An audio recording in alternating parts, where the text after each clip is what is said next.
संतों और भक्तों की कहानियों में माता सबरी की कथा बहुत ही प्रसिद्ध है। यह कथा हमें यह सिखाती है कि ईश्वर की भक्ति में जन्म, जाति, संपत्ति या विद्या का कोई बंधन नहीं होता।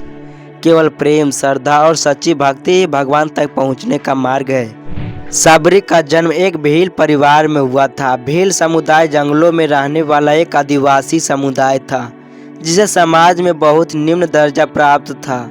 सबरी बचपन से ही कोमल हृदय वाली थी और हर जीव में भगवान को देखती थी, लेकिन उनका परिवार हिंसा में विश्वास करता था, जानवरों की बलि देता था और भी शिकार करता था। शादी से पहले जब उन्होंने देखा कि विवाह समारोह में जानवरों की बलि दी जाएगी, तो उनका मन व्यथित हो उठा। वह यह नहीं चाहती कि किसी भी प्राणी को कष्ट पहुँचे। इस कारण वह रात के अंधेरे में अपने घर से भाग गई और जंगल की ओर चल गई। सबरी भटकते हुए एक दिन मंगत ऋषि के आश्रम पहुंची। यह आश्रम जंगल में स्थित था, जहां अनेक ऋषि मुनि तपस्या और साधना किया करते थे। वह आश्रम में जाकर सेवा करना चाहती थी, लेकिन उन्हें डर था कि उनकी जाति के कारण ऋषि मुनि उन्हें स्वीकार नहीं करेंगे। लेकिन मंगत ऋषि बहुत महान संत थे।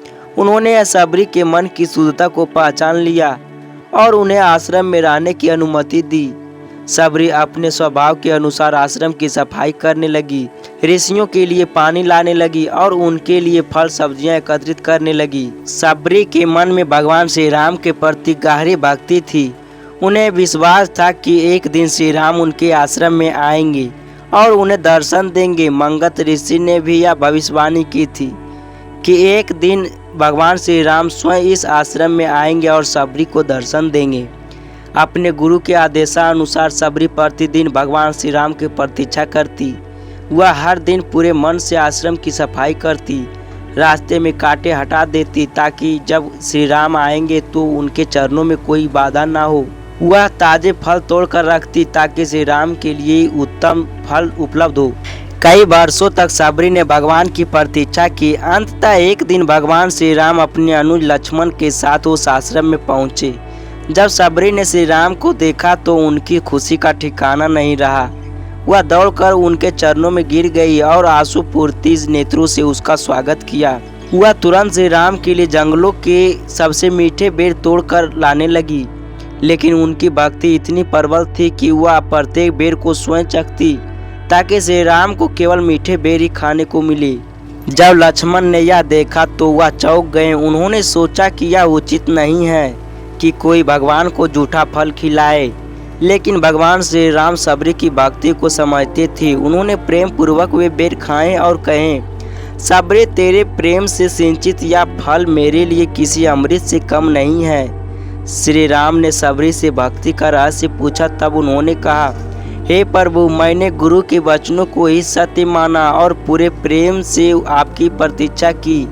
मैं किसी अन्य साधना का योगी को नहीं जानती, बस मेरा मन हर समय आपके चरणों में लगा रहता है। श्री राम सबरी की सरलता और प्रेम भक्ति से बहुत प्रसन्न हुए। उन्होंने उसे आशीर्वाद दिया और कहा कि सच्चे प्रेम और भक्ति से भगवान शीघ्र प्रसन्न होते हैं, चाहे भक्त किसी भी जाति, वर्ग या समुदाय का ही क्यों न हो।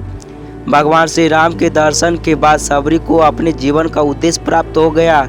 उन्होंने अपने प्राण श्री राम के चरणों में समर्पित कर दिया और अंततः उनका मोक्ष हो गया।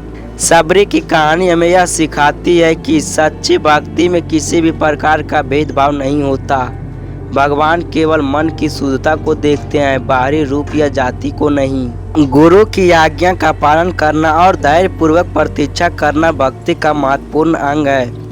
भगवान को केवल प्रेम से अर्पित वस्तु ही प्रिय होती है, चाहे वह साधारण फल ही क्यों ना हो।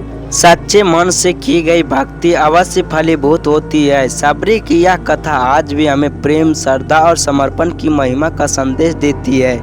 इसी प्रकार के वीडियो देखने के लिए हमारे चैनल को सब्सक्राइब करें।